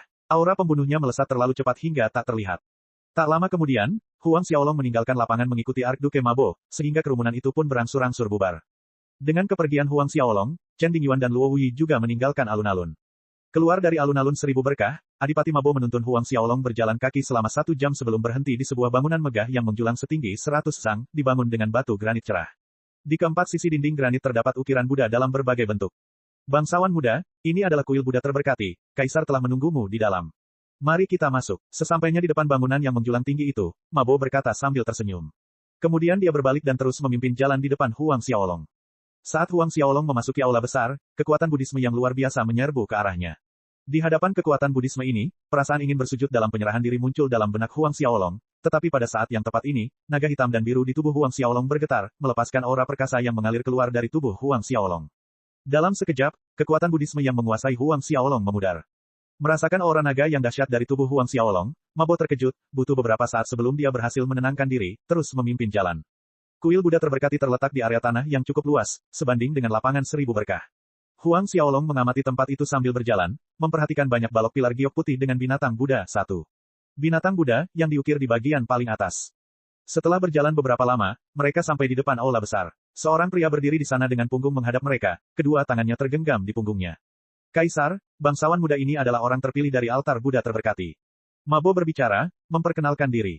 Bab 226, memasuki Gua Buddha. Bab 226, memasuki Gua Buddha. Salam hormatku kepada Kaisar Agung. Huang Xiaolong mengikuti, melangkah maju dengan sopan untuk memberi hormat. Orang yang membelakangi mereka menoleh, wajahnya mulus, tanpa janggut, dan putih dengan fitur wajah biasa, tetapi pada pandangan pertama sulit untuk melupakannya. Dia adalah Si Fantian. Si Fantian terlahir dengan wajah biasa, tetapi ia memancarkan momentum yang sulit dilupakan, sangat berbeda dengan atmosfer tajam Kaisar Duanren. Ketika mata Si Fantian bertemu dengan Huang Xiaolong, dia tersenyum ramah, Taiwan tua berkata bakat dan kemampuanmu jauh lebih tinggi daripada Fan Chen. Awalnya, aku tidak percaya, tetapi sekarang aku percaya. Altar Buddha terberkati ditinggalkan oleh guruku, karena dipilih oleh altar Buddha terberkati, kau dapat dianggap sebagai saudara mudaku. Aku tidak punya hadiah yang bagus untukmu pada pertemuan pertama kita, jadi aku akan memberimu batu roh kelas surga sebagai ganti hadiah.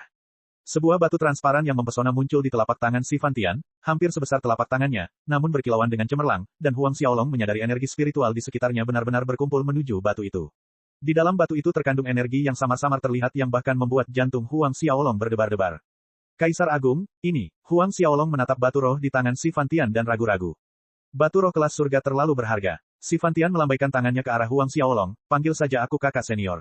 Kakak senior, Huang Xiaolong tercengang. Dia mengira Kaisar Si Fantian ini hanya mengucapkan kata-kata sopan ketika dia mengatakan dipilih oleh altar Buddha terberkati sama saja dengan kakak mudanya, jadi, Si Fantian ini mengatakannya dengan serius. Kakak senior, Huang Xiaolong terdiam beberapa saat sebelum mengalah. Karena Si Fantian sendiri yang mengatakannya, dia tidak akan bersikap sok tahu atau bersikap munafik. Dia harus mengakui, memiliki kakak senior seperti itu membuatnya lebih nyaman di kekaisaran Buddha yang terberkati di masa depan. Melihat Huang Xiaolong setuju untuk memanggilnya kakak senior, Si Fantian menatapnya dengan penuh penghargaan. Menurut aturan, kamu dapat mengajukan satu permintaan. Selama itu masih dalam kemampuanku, aku akan memenuhi permintaanmu. Huang Xiaolong merenung sejenak, lalu menjawab, aku ingin memasuki Gua Buddha. Si Fantian tertegun kali ini, kau ingin memasuki Gua Buddha. Mabo, yang sebelumnya mundur ke samping setelah menyapa Si Fantian, sangat terkejut mendengar permintaan tak terduga Huang Xiaolong. Tidak bisa, melihat ekspresi Si Fantian, Huang Xiaolong merasa sangat sedih. Jika dia tidak bisa, maka itu akan merepotkan baginya. Si Fantian terkekeh melihat Huang Xiaolong menjadi cemas, bukannya kau tidak bisa, bukankah aku baru saja mengatakan, selama itu adalah sesuatu yang bisa kulakukan, aku akan memenuhi permintaanmu. Tapi, apakah keinginanmu benar-benar hanya untuk memasuki Gua Buddha? Kau hanya punya satu kesempatan, kau mungkin akan menyesalinya nanti jika kau melewatkannya. Seperti junior brother Fan Chen, yang meminta teknik kultivasi tingkat surga tingkat tinggi dariku.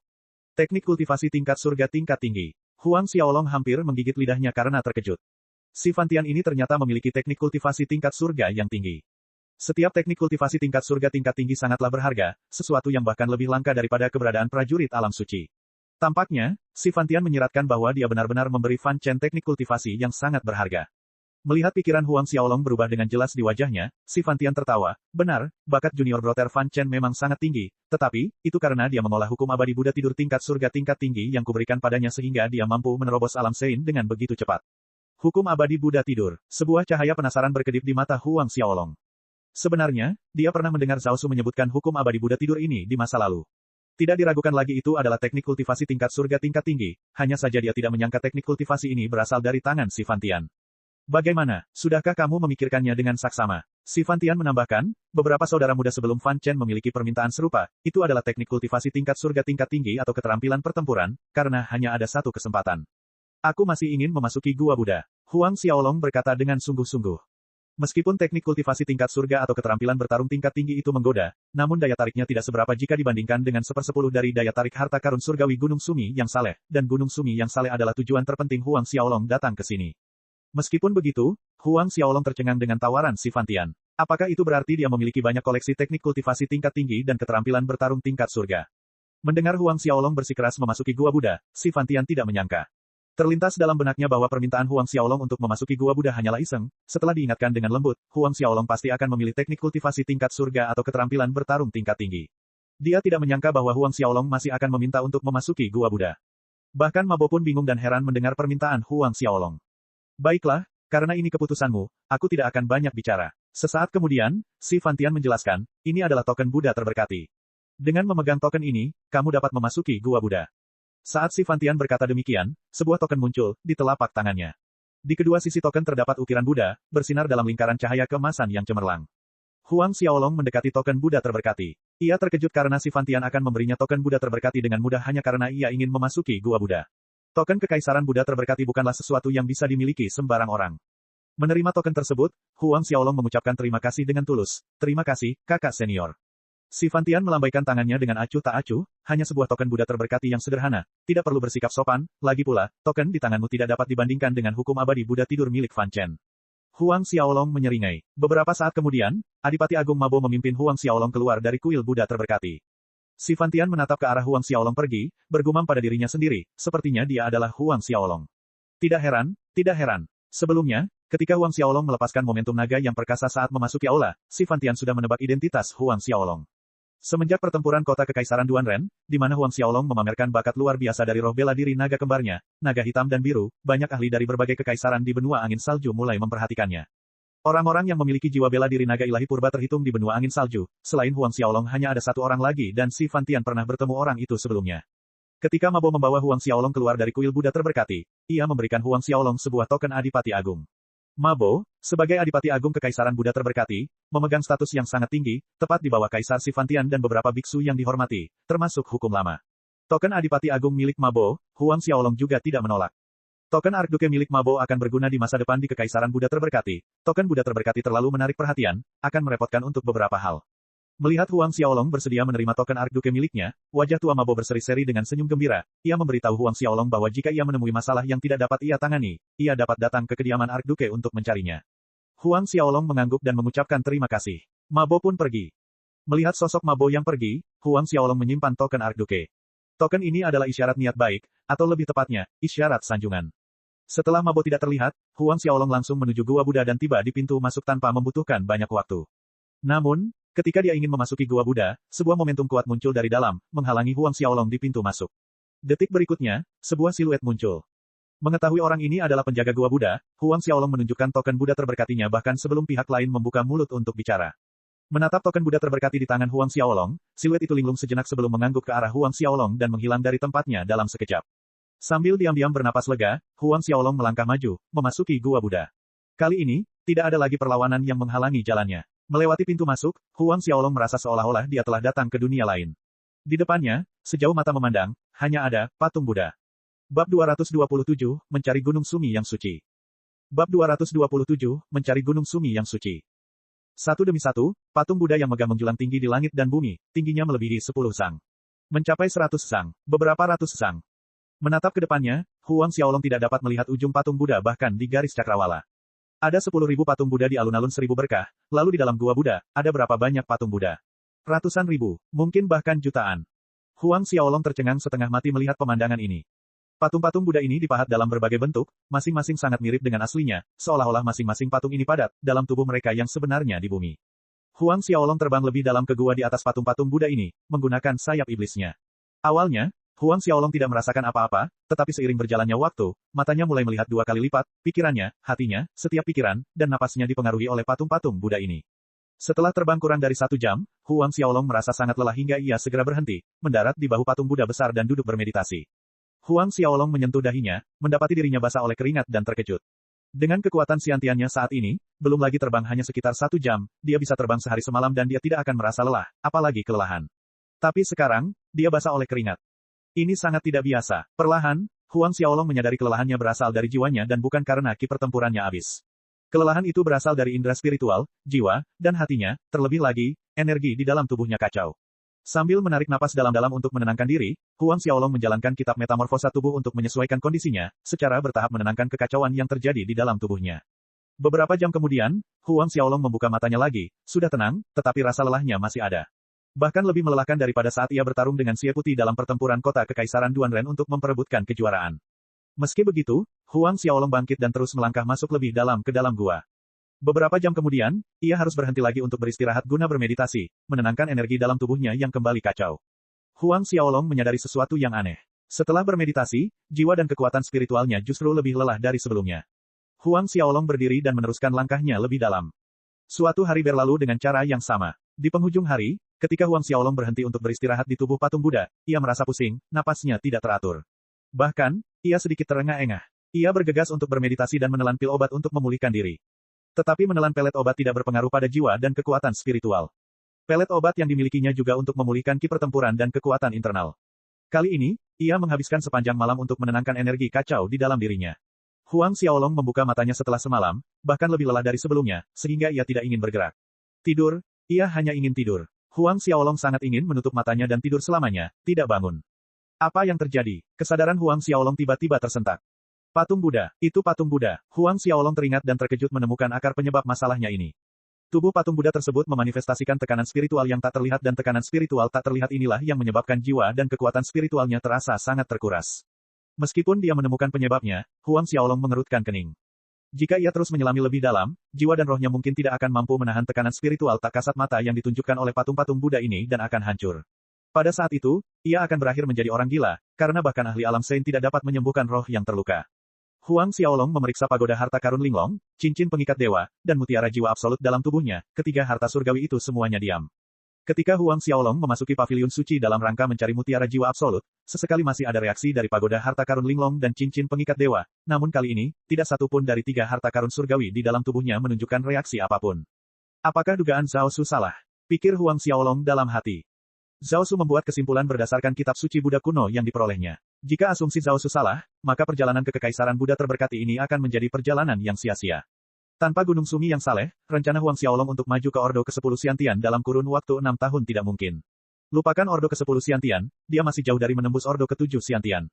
Pada saat ini, Huang Xiaolong menyebarkan indera spiritualnya ke sekelilingnya. Saat ia mencoba merasakan sekelilingnya, ia melihat arus energi misterius, sangat lemah dan hampir tidak terlihat jika seseorang tidak memperhatikan, mengalir di Gua Buddha.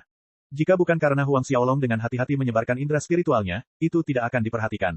Energi misterius ini serupa dengan kekuatan agama Buddha dari altar Buddha terberkati, namun di saat yang sama berbeda. Huang Xiaolong mencoba memasukkan energi misterius ini ke dalam tubuhnya, perlahan-lahan memurnikannya dan terkejut saat mendapati kelelahan dalam jiwa dan semangatnya pulih secara signifikan. Hasil ini membuatnya senang. Jika memang begitu, ia tidak perlu khawatir akan rusaknya jiwa dan rohnya saat memasuki gua itu lebih dalam. Setelah Huang Xiaolong menyerap dan memurnikan energi misterius itu, kelelahan yang ia rasakan dalam jiwa dan raganya pulih seolah-olah sedang dipelihara, sangat dekat untuk kembali ke bentuk puncaknya. Huang Xiaolong kemudian berdiri dan terus terbang lebih jauh ke dalam gua Buddha. Begitulah, 10 hari berlalu, istirahat dan lanjutkan, istirahat dan lanjutkan. 10 hari telah berlalu, namun harta surgawi tidak menunjukkan reaksi apapun. Dan Huang Xiaolong terkejut saat mengetahui bahwa dalam 10 hari terakhir, energi misterius di Gua Buddha telah membantu jiwa dan kekuatan spiritualnya tumbuh lebih kuat, bahkan meningkatkan ki pertempuran dan kekuatan internalnya. Kecepatan ini jauh lebih cepat daripada berlatih di medan perang kuno sambil menelan mutiara naga api, namun, Huang Xiaolong tidak dapat merasakan kegembiraan atas peningkatan kekuatannya. Sebaliknya, hatinya menjadi lebih berat karena masih belum ada reaksi sama sekali dari tiga harta karun surgawi.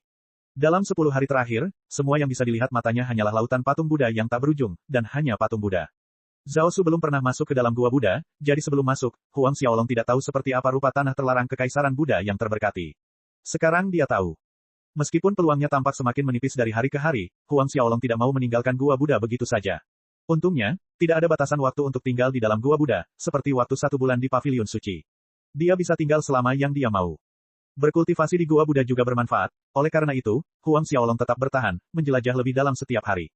Sementara Huang Xiaolong berkelana lebih dalam setiap hari, di kantong ruang tertentu di dalam gua Buddha, hukum lama dan 7 penjaga lainnya mengamati pergerakan Huang Xiaolong. Sudah 10 hari berlalu, aku tidak menyangka anak ini bisa bertahan di dalam selama itu, bahkan masuk lebih dalam ke dalam gua. Terakhir kali Fan Chen, bocah itu, masuk ke dalam, berapa lama dia tinggal? Kalau tidak salah, seharusnya 15 hari, aku penasaran apakah bocah ini bisa melewatinya. Dia benar-benar dapat memurnikan energi spiritual Buddhisme di dalam gua Buddha. Beberapa orang berbicara pada saat yang sama. Sebuah cahaya berkedip di mata Old Law saat dia diam-diam mengamati siluet terbang Huang Xiaolong di dalam ruang gua Buddha. Anak ini sepertinya sedang mencari sesuatu di dalam gua Buddha. Salah satu dari 8 orang itu tiba-tiba berkata. Mencari sesuatu. Old Law merenungkan kata-katanya. 10 hari berikutnya berlalu dengan cara yang sama. 20 hari setelah Huang Xiaolong masuk, 3 harta karun surgawi di dalam tubuhnya tetap tenang. Namun, Huang Xiaolong mendapatkan hasil panen yang berbeda. Setelah tidak melihat apapun kecuali patung Buddha selama 20 hari, ia terinspirasi dan menciptakan keterampilan pertempuran yang disebut telapak Buddha tanah. Terbang melewati banyak patung Buddha saat ia melanjutkan perjalanan ke bagian dalam gua Buddha, Huang Xiaolong mempraktikkan telapak Buddha tanah ciptaannya sendiri. Hanya ada satu gerakan untuk telapak Buddha tanah, namun, mirip dengan ratusan dan ribuan patung Buddha di gua Buddha, bentuknya juga sama banyaknya. Anak ini masih punya waktu luang untuk berlatih keterampilan bertarung di dalam gua Buddha. Dan itu, telapak tangan macam apa itu? Kelihatannya seperti salah satu keterampilan bertarung agama Buddha kita, tapi sangat aneh, aku belum pernah melihat yang seperti itu.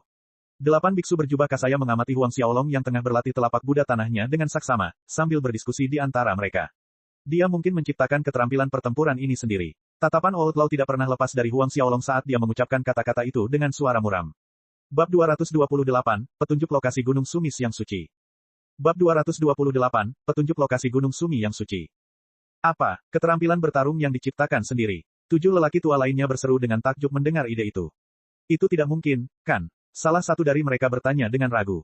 Sejauh pengetahuan mereka, setiap keterampilan bertarung merupakan hasil warisan dari zaman dahulu kala, setiap keterampilan bertarung yang mereka ketahui saat ini merupakan hasil karya umat manusia zaman dahulu, sedangkan keterampilan bertarung tingkat surga yang legendaris merupakan hasil karya suku Dewa kuno. Akan tetapi, keterampilan bertarung legendaris menjadi harta karun yang hilang seiring berjalannya waktu, yang tersisa hanyalah keterampilan bertarung peringkat surga tingkat tinggi sebagai tingkat tertinggi yang tersedia, meskipun keterampilan tersebut langka. Benar sekali, Pak Tua Lau. Sepertinya anak ini tidak tahu cara menciptakan keterampilan bertarung, itu adalah suatu prestasi yang bahkan lebih sulit daripada menerobos ke alam dewa. Bahkan beberapa prajurit yang berhasil menerobos dan melintasi dunia tingkat tinggi lainnya tidak pernah dikabarkan telah menciptakan keterampilan bertarung mereka sendiri. Salah satu lelaki tua lainnya berdebat dengan nada terkejut yang masih melekat dalam suaranya. Old Law menjawab dengan suara serius, awalnya aku sendiri tidak percaya, tetapi perhatikan baik-baik dan kamu akan melihat bahwa ketika dia pertama kali mulai berlatih keterampilan ini, gerakannya kasar dan sederhana. Namun, menjelang akhir, gerakannya menjadi lebih halus dan lengkap, perubahan saat menyerang menjadi lebih tidak terduga, dan kekuatannya meningkat seiring waktu. Lihat, setiap kali dia berlatih, dia terus meningkatkan dan menyempurnakan transformasinya. Ketika yang lain mendengar penjelasan ini, masing-masing mulai mengamati tindakan Huang Xiaolong lebih saksama dan menyadari bahwa apa yang dilakukannya sesuai dengan apa yang dijelaskan oleh hukum lama. Meski begitu, sebagian besar dari mereka masih sulit mempercayai apa yang mereka lihat. Menciptakan keterampilan bertarung, jika ini bocor, pasti akan menyebabkan gempa bumi yang mengguncang dunia roh bela diri. Pada saat yang sama, di dalam gua Buddha, Huang Xiaolong melompat sambil memukulkan telapak tangannya. Patung Buddha yang tak terhitung jumlahnya terlihat muncul dari tanah, memancarkan tekanan spiritual yang luar biasa. Arus waktu terus mengalir dan segera, sebulan telah berlalu. Huang Xiaolong telah menghabiskan sebulan penuh di dalam gua Buddha. Pada hari itu, Huang Xiaolong terbang maju, ketika tiba-tiba, pemandangan di depannya berubah. Hamparan wilayah pegunungan yang luas dengan pohon-pohon tua yang menjulang tinggi dan sungai-sungai yang berkelok-kelok dengan air zamrud yang jernih. Tidak ada lagi patung Buddha. Dalam 1 bulan ini, hanya patung Buddha yang dilihat Huang Xiaolong, begitu banyaknya hingga menimbulkan kepercayaan bahwa selain patung Buddha, tidak ada benda lain yang ada di dalam gua Buddha. Hati Huang Xiaolong berbunga-bunga melihat pegunungan hijau di depannya, mempercepat kecepatan terbangnya, ia meninggalkan area patung Buddha dengan cepat dan mendarat di kaki gunung. Keluar dari area patung Buddha, rasa lega yang mendalam menyelimutinya saat kakinya menyentuh tanah yang kokoh. Di wilayah patung Buddha, jiwa dan kekuatan spiritual Huang Xiaolong terasa seperti sedang diremukkan oleh batu besar yang langsung terangkat sekarang. Huang Xiaolong menoleh ke belakang untuk melihat hamparan patung Buddha yang tak berujung, dia menggigil, sedikit trauma. Bulan ini lebih buruk daripada terdampar di jurang neraka. Sambil menarik napas dalam-dalam, Huang Xiaolong berbalik dan mulai berjalan menuju hutan, dan segera mencapai puncaknya. Di hadapannya terlihat deretan pegunungan yang panjang, berkelok-kelok di cakrawala, membuat alis Huang Xiaolong berkerut. Jangan bilang aku perlu menghabiskan waktu sebulan lagi untuk melintasi wilayah pegunungan ini. Kurangnya reaksi dari 3 harta surgawi di tubuhnya membuat Huang Xiaolong frustrasi. Lupakan saja, karena aku sudah di sini, lebih baik aku terus mencarinya. Huang Xiaolong menghibur dirinya sendiri, dia tidak akan pernah rela meninggalkan semuanya setengah-setengah seperti ini. Oleh karena itu, Huang Xiaolong terbang jauh ke arah wilayah pegunungan. Dan segera, 1 bulan lagi pun datang dan berlalu. Pada saat ini, Huang Xiaolong tidak lagi memiliki harapan untuk menemukan Gunung Sumi yang saleh di sini, terutama ketika ketiga harta karun surgawi tidak menunjukkan reaksi sedikit pun. Menurut pendapat Huang Xiaolong, jika Gunung Sumi yang saleh benar-benar ada di suatu tempat di Gua Buddha ini, pasti akan ada reaksi dari pagoda harta karun Linglong, cincin pengikat dewa, dan mutiara jiwa absolut. Setelah membuat keputusan yang tegas, Huang Xiaolong memutuskan untuk memberinya waktu 10 hari lagi. Jika masih tidak ada reaksi dari tiga harta karun dalam waktu 10 hari ini, ia akan meninggalkan Gua Buddha. Dia akan memikirkan cara lain yang tidak memerlukan Gunung Sumi yang saleh. Mungkin dia bisa mencari harta karun surgawi kedua atau ketiga dalam daftar. Selain itu, gurunya Ren Wokuang meninggalkan harta karun yang berharga untuknya di markas besar gerbang Asura, sesuatu yang akan membantu dalam kultivasi taktik Asuranya. Dengan itu, dan manfaat dari pagoda harta karun Lingling, cincin pengikat dewa, dan mutiara jiwa absolut, dia masih bisa meningkatkan kekuatannya dengan cepat untuk mencapai Ordo ke-10 Xiantian. 3 hari berlalu dengan cepat, bagaikan butiran pasir yang merembes ke sela-sela jari. Pada hari ini, Huang Xiaolong berhenti di tepi sungai di kaki bukit. Tepat saat dia ingin mandi, cahaya kemasan berkelap-kelip dari dasar sungai. Meskipun hanya sesaat, Huang Xiaolong melihatnya sekilas. Tindakannya terhenti dan ia melepaskan indera spiritualnya, mengarahkannya ke dasar sungai, tetapi indera spiritualnya menemui hambatan di tepi sungai. Penasaran, Huang Xiaolong berdiri. Setelah ragu-ragu sejenak, ia melompat, membuka jalan menuju ke bawah dan berjalan menuju dasar sungai. Di sungai, Huang Xiaolong menyelam lebih dalam. Dari permukaan, sungai itu tidak tampak lebar. Baru setelah Huang Xiaolong menyelam ke dalam sungai, dia menyadari bahwa sungai itu jauh lebih besar dari yang dia kira. Dia tenggelam lebih dari 100 sang sebelum mencapai dasar sungai. Saat Huang Xiaolong melompat ke sungai, Outlaw dan 7 lelaki tua lainnya yang mengawasi Huang Xiaolong tiba-tiba menyadari bahwa auranya menghilang. Mungkinkah sungai ini merupakan dimensi ruang angkasa yang lain? Salah satu dari mereka bergumam. Di dalam Gua Buddha terdapat tautan ke banyak dimensi ruang yang berbeda. Meskipun kedelapan orang itu adalah penjaga Gua Buddha, tidak seorang pun tahu berapa banyak dimensi lain yang ada di dalam Gua Buddha. Aura anak itu telah lenyap sepenuhnya, tidak diragukan lagi sungai ini adalah dimensi ruang yang berbeda. Seorang lelaki tua lainnya menyuarakan pendapatnya. Hukum lama, kalau begitu kita, ikuti saja arusnya, misi kita adalah menjaga Gua Buddha. Ya, hukum lama. Di sisi lain, di dasar sungai, cahaya terang lain berkelap-kelip dan sebuah lubang hitam muncul. Sebelum Huang Xiaolong sempat bereaksi, kekuatan hisap yang besar dari lubang hitam itu melilitnya, menelannya. Pandangannya kabur. Pemandangan berubah dan Huang Xiaolong berdiri di atas pantai berpasir kemasan. Ini, di depan Huang Xiaolong ada lautan berwarna emas, dengan ombak lembut yang menghantam pantai berpasir kemasan. Ada sebuah perahu kecil yang mengapung di laut, dengan seorang lelaki tua berusia 70-an memegang pancing. Di tempat yang tampak seperti pusat lautan kemasan ini terdapat sebuah gunung kemasan. Lingkungan sekitar sangat sunyi. Melihat pemandangan ini, Huang Xiaolong tercengang. Anak muda, selamat datang di laut penderitaan. Sementara Huang Xiaolong tercengang dengan perubahan mendadak di sekelilingnya, lelaki tua di atas perahu itu berbicara. Laut penderitaan. Huang Xiaolong menatap hamparan laut kemasan yang luas. Orang tua itu mengangkat kepalanya, memperlihatkan janggut putih panjang yang berkibar tertiup angin sepoi-sepoi saat dia tersenyum pada Huang Xiaolong. Sudah 60.000 tahun, akhirnya, seseorang memasuki ruang laut penderitaan ini setelah 60.000 tahun yang panjang. 60.000 tahun. Huang Xiaolong terkejut. Orang tua ini bermaksud mengatakan bahwa dia tinggal di ruang laut penderitaan ini selama lebih dari 60.000 tahun. Bukankah itu berarti orang tua ini telah hidup lebih dari 60.000 tahun? Konsep apa itu? Bahkan seorang ahli alam suci pun tidak dapat hidup selama itu. Mungkinkah orang tua ini? Huang Xiaolong menghirup udara dingin.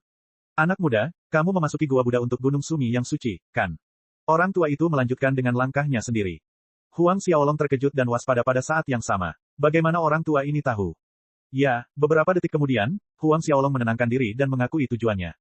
Orang tua itu terkekeh, tidak buruk, setidaknya kau jujur. Kalau begitu, aku akan memberitahumu. Ya, Gunung Sumi yang saleh memang ada di dalam Gua Buddha. Gunung Sumi yang saleh berada di dalam Gua Buddha. Bab 229, memurnikan Gunung Sumi yang ilahi. Bab 229, memurnikan Gunung Sumi yang ilahi. Memperluas, mendapat konfirmasi atas sesuatu yang telah dicarinya, Huang Xiaolong gemetar. Gunung Sumi yang saleh benar-benar ada di sini, di dalam Gua Buddha. Setelah sekian lama, Huang Xiaolong pada dasarnya sudah putus asa dalam pencariannya, memasuki gua selama lebih dari 2 bulan tanpa ada reaksi apapun dari 3 harta surgawi di tubuhnya. Huang Xiaolong mempercayai kata-kata lelaki tua ini, karena dia tidak perlu menipu Xiaolong. Juga, aku tahu lokasi pasti Gunung Sumi yang suci. Lelaki tua itu menambahkan dengan senyum licik. Mata Huang Xiaolong terbelalak tak percaya. Luas adalah pernyataan yang meremehkan dari Gua Buddha. Huang Xiaolong terbang selama 2 bulan dan belum melihat tepinya. Pada kenyataannya, Huang Xiaolong merasa bahwa dia bahkan belum melihat 1/10 dari Gua Buddha. Mencari Gunung Sumi yang saleh di hamparan Gua Buddha yang tak terbatas ini sama halnya dengan mencari jarum di dalam lumbung penuh tumpukan jerami. Namun, lelaki tua di depannya ini benar-benar mengatakan bahwa dia tahu lokasi pasti Gunung Sumi yang saleh. Gunung Sumi yang saleh, daftar harta karun surgawi nomor 1. Bahkan Huang Xiaolong tidak dapat menahan napasnya yang semakin cepat. Orang tua itu menyeringai melihat reaksi Huang Xiaolong, dan berkata, aku akan menanyakan 3 pertanyaan kepadamu, asalkan jawabanmu memuaskanku, aku akan memberitahumu di mana Gunung Sumi yang saleh berada. 3 pertanyaan. Huang Xiaolong tercengang. Benar, lelaki tua itu kembali menunjukkan senyum malu. Orang tua di perahu kecil itu agak gemuk, kalau dia tersenyum malu-malu, dia agak mirip. Silakan bertanya. Huang Xiaolong merenung sejenak sebelum menyetujuinya. Pertanyaan pertama, mengapa kamu mencari Gunung Sumi yang suci? Tanya lelaki tua itu. Huang Xiaolong ragu-ragu, aku ingin Gunung Sumi yang saleh meningkatkan kultivasiku ke alam Sein, bahkan mungkin alam dewa, dan kemudian aku ingin memusnahkan Dewa Templar. Orang tua itu terkejut, maju ke alam dewa, musnahkan Dewa Templar. Tidak ada ambisi kecil yang kau miliki di sana, tetapi kekuatan Dewa Templar tidak selemah yang kau kira. Orang tua itu berhenti sejenak sebelum mengajukan pertanyaan kedua. Pertanyaan keduaku adalah, apa semangat bela dirimu? Semangat bela diri. Tanpa pikir panjang, cahaya yang berkilauan menyelimuti Huang Xiaolong saat ia memanggil roh bela diri naga kembar hitam dan biru. Kekuatan naga menyapu seperti tornado yang ganas. Naga biru. Melihat naga biru yang melayang di belakang Huang Xiaolong, lelaki tua itu tercengang. Beberapa saat kemudian, dia baru tersadar dari kehilafannya dan mengajukan pertanyaan ketiga. Pertanyaan ketiga, jika di masa depan, yang kumaksud adalah jika suatu hari nanti kamu menjadi penguasa neraka dunia Asura, memimpin 1 miliar roh jahat dan Asura, saat dunia Asura dan dunia Buddha sedang berkonflik, apa yang akan kamu lakukan? Penguasa neraka dunia Asura, Huang Xiaolong mengerutkan kening. Jika suatu hari nanti dia bisa mencapai ketinggian seperti itu, berapa ribu tahun lagi yang akan berlalu? Memikirkan pertanyaan itu, Huang Xiaolong menjawab, jika suatu hari nanti aku benar-benar menjadi penguasa neraka dunia Asura, memimpin 1 miliar roh jahat dan Asura, jika ada konflik antara dunia Asura dan dunia Buddha, aku tidak akan mengambil inisiatif untuk menyatakan perang terhadap dunia Buddha kecuali dunia Buddha adalah yang pertama melancarkan serangan terhadap dunia Asura. Lelaki tua itu mengangguk, kembali dengan senyum malu-malu, bagus, kuharap jika suatu hari nanti, kau masih ingat kata-kata yang kau ucapkan hari ini. Saat kata-kata itu berakhir, siluet lelaki tua itu meredup, menghilang di udara tipis. Melihat ke tempat di mana lelaki tua itu menghilang, Huang Xiaolong tercengang sejenak. Poin terpenting itu kemudian terlintas di benaknya, kau belum memberitahuku di mana Gunung Sumi yang saleh itu berada. Dan, siapa nama senior itu? Gunung Sumi yang saleh ada tepat di depanmu. Mengenai siapa aku, itu tidak penting, kita akan bertemu lagi. Sebuah suara melayang dari kehampaan, halus seolah-olah dipisahkan oleh lapisan dimensi di antaranya. Suaranya segera menghilang. Huang Xiaolong bingung, Gunung Sumi yang suci ada di depan matanya. Maksud lelaki tua itu, mata Huang Xiaolong melesat ke arah gunung emas yang berada di tengah perairan emas. Gunung Sumi yang saleh. Yang dimaksud lelaki tua itu adalah gunung emas yang dimaksud adalah Gunung Sumi milik dewa. Hati Huang Xiaolong berdebar gembira. Gunung Sumi yang suci, akhirnya dia menemukannya. Dia menemukannya. Huang Xiaolong menarik napas dalam-dalam untuk menenangkan diri, lalu melompat, bertujuan untuk mendarat di perahu kecil yang ditinggalkan lelaki tua itu. Namun, saat kakinya mendekati perahu kecil itu bersinar dengan cahaya terang dan memancarkan rune misterius dari tubuhnya. Kekuatan spiritual yang melimpah membubung ke langit. Ini, Huang Xiaolong terkejut. Sebelumnya, ketika lelaki tua itu duduk di perahu itu tampak hambar dan biasa saja, seperti perahu kecil pada umumnya. Oleh karena itu, Huang Xiaolong tidak memerhatikannya, tetapi tampaknya, perahu kecil ini adalah harta karun. Seolah merasakan pikiran Huang Xiaolong, cahaya perahu kecil itu berkedip sebagai jawaban. Dalam sekejap mata, ukurannya menyusut hingga seukuran telapak tangan orang dewasa dan melayang di depan Huang Xiaolong. Melihat perahu kecil itu memiliki kesadaran spiritual seperti itu, Huang Xiaolong tertawa. Anak kecil, kamu telah tinggal di sini di Laut Penderitaan selama beberapa ribu tahun, kan? Apakah kamu ingin pergi dari sini bersamaku? Perahu kecil itu mengapung ke atas dan ke bawah sambil berdengung. Huang Xiaolong terkekeh, mengulurkan telapak tangannya. Perahu kecil itu terbang maju, mendarat di telapak tangan Huang Xiaolong. Huang Xiaolong sangat tertarik pada perahu kecil itu, dengan jentikan, setetes darah melayang keluar dari jarinya dan jatuh di atas tubuh perahu kecil itu. Seketika, ikatan darah terbentuk di antara mereka, memungkinkan Huang Xiaolong menyimpannya di dalam tubuhnya hanya dengan pikiran sederhana. Meskipun dia yakin bahwa perahu kecil ini adalah harta karun yang luar biasa, tugasnya yang paling mendesak saat ini adalah mengendalikan Gunung Sumi yang saleh. Dia hanya bisa menunggu sampai nanti untuk mempelajari perahu kecil itu. Setelah berhadapan dengan perahu kecil itu, Huang Xiaolong melompat ke udara, dan dengan kepakan sayapnya, dia terbang langsung ke gunung emas yang terletak di tengah lautan emas. Jantung Huang Xiaolong berdebar kencang, merasakan Gunung Sumi yang suci di bawah kakinya sebelum melompat lagi untuk mencari formasi kuno suci di jantungnya. Menurut informasi yang diberikan oleh Zhao Su, terdapat formasi kuno suci di intinya. Hanya dengan menemukan formasi kuno suci ini di intinya, Huang Xiaolong dapat menyempurnakan dan benar-benar mengendalikan, serta mengendalikan harta karun surgawi yang disebut Gunung Sumi ilahi ini. Gunung Sumi yang saleh tidak tampak besar, dari segi daratan, namun Huang Xiaolong membutuhkan waktu setengah jam terbang untuk mengelilingi seluruh perimeter. Di permukaan, selain cahaya cemerlang di sekelilingnya, Gunung Sumi yang saleh tampak tidak berbeda dengan gunung kecil biasa lainnya. Selain itu, gunung itu lebih tampak seperti bukit tandus, tidak ada pohon, tidak ada sungai atau danau, hanya batu dan bebatuan di mana-mana. Setelah berputar mengelilingi seluruh tempat, Huang Xiaolong memutuskan untuk berhenti di puncak tertinggi, di mana ia menduga inti gunung itu berada, tepat di bawah puncak ini. Dengan menggunakan ki pertempurannya dan melepaskan indera spiritualnya, Huang Xiaolong mencoba untuk merasakan situasi di bawah, ketika tiba-tiba muncul gelombang daya isap dari dalam tanah.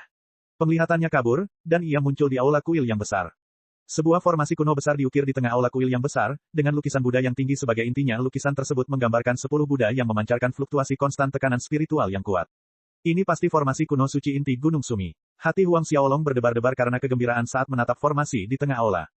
Langkah pertama untuk menemukan formasi telah selesai, selanjutnya adalah menyempurnakannya. Huang Xiaolong melompat ke arah kursi singgasana di depan aula kuil dan duduk dalam pose meditasi, menjalankan ki pertempurannya dan mulai menyempurnakan formasi. Saat Huang Xiaolong mulai menyempurnakannya, formasi itu berkilauan tanpa henti. Suatu hari berlalu, cahaya yang berkilauan itu menjadi semakin kuat, membumbung tinggi ke langit seperti sinar dan melebarkan diameternya, menutupi seluruh Gunung Sumi yang suci di bagian luar. Pada saat itu, patung Buddha di dalam lukisan melesat keluar, memenuhi atmosfer dengan energi Buddhisme. Saat ia menyempurnakan formasi inti, mandi dalam energi pemurnian agama Buddha membuat Huang Xiaolong merasa sangat nyaman. Lama kemudian, halo emas yang berasal dari formasi tersebut perlahan meredup. Bab 230, berlatih di Gunung Sumi yang suci. Ketika cahaya dari formasi kuno yang sakral itu menghilang, aula kuil kembali tenang seperti sedia kala. Huang Xiaolong duduk di singgasana, perasaan menyatu dengan Gunung Sumi yang suci menyelimutinya. Dia telah berhasil memurnikan Gunung Sumi yang suci.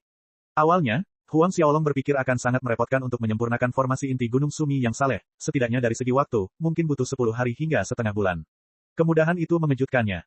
Mungkin karena altar Buddha yang terberkati. Sebuah pikiran tiba-tiba terlintas di benak Huang Xiaolong. Kemungkinan besar karena ritual penyucian di lapangan 1000 berkat, Huang Xiaolong mampu memurnikan Gunung Sumi yang saleh dengan mudah, karena Gunung Sumi yang saleh dan altar Buddha yang terberkati merupakan objek yang berhubungan dengan agama Buddha. Saat Huang Xiaolong tenggelam dalam pikirannya, pilar cemerlang yang terbentuk dari kekuatan Buddhisme menyelimutinya, mentransfer kenangan langsung ke dalam kesadaran Huang Xiaolong. Seni Sumi yang saleh, keterampilan bertarung terkuat antara langit dan bumi. Berdasarkan ingatan warisan dari Gunung Sumi yang saleh, seni Sumi yang saleh ini merupakan keterampilan bertarung, dan di saat yang sama, juga merupakan teknik kultivasi. Beberapa saat kemudian, Huang Xiaolong berdiri dari singgasana aula kuil. Kakinya mengetuk lantai, dan dengan goyangan, ia menghilang dari aula kuil, memasuki ruang rahasia yang tersembunyi di salah satu aula kecil yang bersebelahan.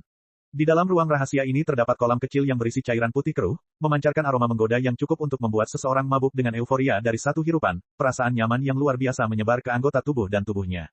Ramuan Buddha geosentris, keajaiban aneh yang lahir dari langit dan bumi, menyerapnya akan meningkatkan kultivasi seseorang dengan setengah usaha.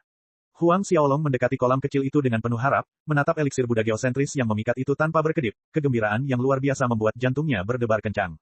Eliksir Buddha geosentris di kolam kecil ini seharusnya berjumlah lebih dari 1000 tetes. Mengonsumsi 1 tetes setiap hari sudah cukup bagi Huang Xiaolong untuk berkultivasi selama 3 hingga 4 tahun. Huang Xiaolong menangkupkan kedua tangannya, memisahkan setetes eliksir Buddha geosentris dari kolam, dan mengarahkannya langsung ke mulutnya yang terbuka. Seperti anggur ambrosial yang mengalir keluar dari cangkir giok jasper, aroma yang sangat harum menggugah indranya. Huang Xiaolong tidak memurnikan energi yang terkandung dalam setetes eliksir Buddha geosentris itu di tempat, sebaliknya, ia kembali ke aula kuil yang luas tempat formasi inti berada. Saat Huang Xiaolong menggerakkan kedua tangannya, formasi 10 Buddha di inti meledak dalam cahaya terang, energi Buddhisme yang tak terukur mengalir turun dari kehampaan, dipisahkan oleh sejumlah dimensi ruang yang tidak diketahui, menyelimuti Huang Xiaolong sepenuhnya. Huang Xiaolong menyerap energi Buddhisme yang tertumpah dari kehampaan, sementara setetes ramuan Buddha geosentris menyebar dan menyatu ke dalam meridian, laut Qi, dan dantian Huang Xiaolong, berulang kali memperkuat fisiknya. Saat Huang Xiaolong terus melambaikan tangannya, perlahan-lahan, lengan ilusi tumbuh dari tubuhnya. Pada saat yang sama, tubuhnya bersinar dengan cahaya Buddha seperti Buddha 1000 tangan yang legendaris. Inilah keterampilan warisan, seni Sumi yang saleh. Sehari kemudian, Huang Xiaolong berhasil mewujudkan lebih dari 60 lengan. Saat lengan-lengan ini bergerak, angin bersiul di angkasa dengan energi yang menusuk yang membuat orang berdebar-debar. Butuh waktu seharian penuh bagi Huang Xiaolong untuk memurnikan sepenuhnya energi yang terkandung dalam 1 tetes ramuan Buddha geosentris itu, baru setelah itu ia berhenti berlatih. Saat memeriksa hasilnya, Huang Xiaolong menyadari ada peningkatan signifikan dalam kultivasi ki pertempurannya, dan berlatih di inti formasi 10 Buddha dengan energi Buddhisme yang mengalir tanpa henti dari kehampaan, tubuh fisiknya terus ditempa, sekali lagi meningkatkan pertahanan fisiknya. Tubuh fisiknya lebih kuat dari prajurit rata-rata. Dengan peningkatan ini, ia hanya bisa dicap sebagai orang aneh yang mengerikan. Seperti yang ditunjukkan oleh ingatan warisan, menelan ramuan Buddha geosentris sebelum mempraktikkan seni Sumi ilahi menggandakan hasil dengan setengah usaha. Huang Xiaolong sangat senang dengan hasil sejauh ini. Saat ini, ia dapat memproyeksikan ilusi lebih dari 60 lengan, yang berarti bahwa ia telah menyelesaikan penguasaan dasar keterampilan tersebut. Begitu jumlah lengan mencapai 1000, itu adalah tahap peralihan, dan tahap terakhir, atau penyelesaian utama, adalah ketika ia dapat mengubah 1000 lengan yang surrealis ini menjadi entitas nyata dan padat. Namun, dari apa yang ditunjukkan ingatan, berlatih sampai tahap itu sulit. Jika Huang Xiaolong berhasil mencapai kesempurnaan utama, dia bisa membagi tubuhnya menjadi 1000 avatar Buddha. Tidak hanya itu, masing-masing dari 1000 avatar Buddha ini adalah eksistensi nyata, seolah-olah ada 1000 Huang Xiaolong. Seni Sumi yang saleh dipuji sebagai keterampilan pertempuran terkuat antara surga dan bumi, ini adalah titik yang paling mengerikan. Bayangkan, memiliki 1000 avatar dan setiap avatar memiliki 1000 lengan untuk menyerang, siapa yang bisa bertahan melawannya? Ini setara dengan 1000 Huang Xiaolong yang melancarkan 1 juta serangan dalam sekejap. Lebih jauh lagi, ketika Huang Xiaolong berlatih seni sumi dewa hingga tuntas, fisik alaminya akan memiliki karakteristik yang paling keras kepala, namun lentur, yang dikenal sebagai fisik Buddha emas, yang tidak akan pernah rusak bahkan dari serangan yang paling merusak. Pada saat itu, untuk membunuh Huang Xiaolong, hanya ada satu metode, menyerang dan menghancurkan jiwa Huang Xiaolong.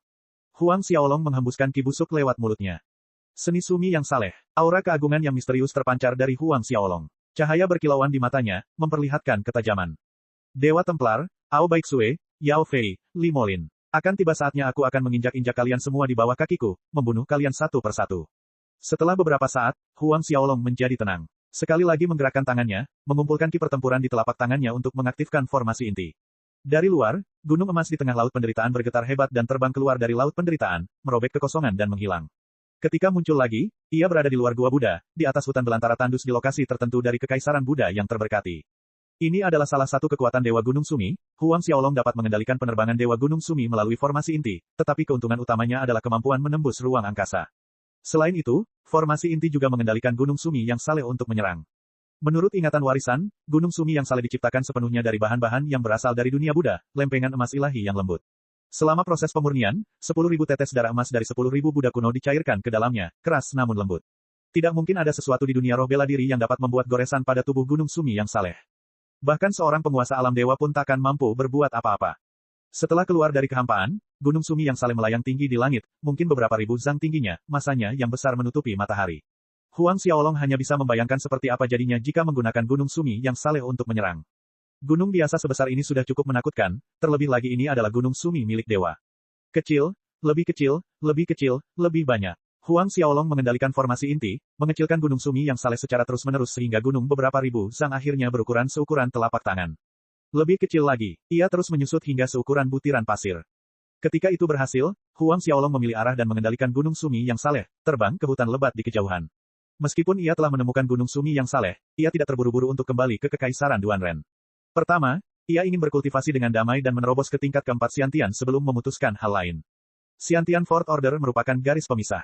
Begitu Huang Xiaolong melewatinya, dia akan menjadi seorang prajurit Xiantian tingkat menengah, kekuatannya akan mengalami peningkatan yang luar biasa. Lebih dari 1 jam kemudian, Huang Xiaolong berhenti di atas kawasan hutan perbukitan. Dia mengendalikan Gunung Sumi yang suci untuk mendarat di tanah, menyatu dengan lingkungan pasir dan tanah, sangat tersembunyi. Kemudian dia pergi ke aula samping yang bersebelahan, menghisap setetes ramuan Buddha geosentris ke dalam mulutnya dan kembali ke aula kuil untuk berlatih seni sumi ilahi dalam formasi 10 Buddha inti. Cek cek cek cek cek cek cek cek. Rakan-rakan kultivator sekalian, sebelum retret, sila terus berkultivasi untuk jurus subscribe, like, share dan komentar agar sekte novel Sadim terus berkembang pesat.